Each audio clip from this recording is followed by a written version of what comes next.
Hey everyone, this is just a fun video to show how I used this liquid deck spray paint to create an awesome door.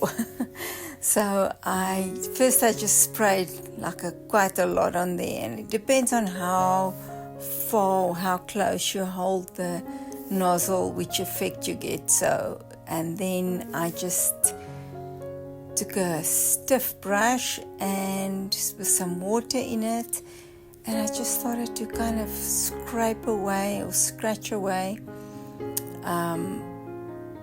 to reveal the underpainting underneath this. And this was so much fun. I was really enjoying it, and I wanted to create this old door look where looks like the paint is just peeling away. So that was the very first step that I did, and then I went on later to paint over that as well, and you will see as the video progresses what that looks like.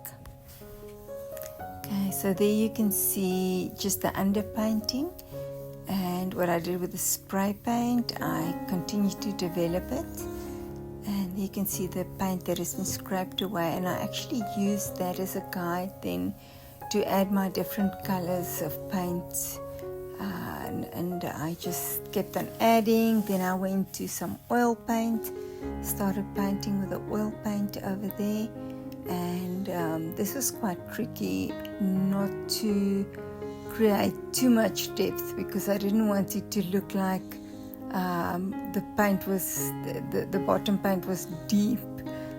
So it just needed to look like paint that was peeling away, and so I really worked hard on this, but it took me a couple of sessions to get there. And then I just added the lighter bits where the paint basically stands up, and then where it's receding I made it a little bit darker. The colors was quite tricky to get the right ones, because I wanted to give that beautiful blue turquoisey color, but that color is a cool color which recedes, so I had to play around with my colors quite a bit, and I really liked how this turned out. So I hope you enjoyed it. See you soon.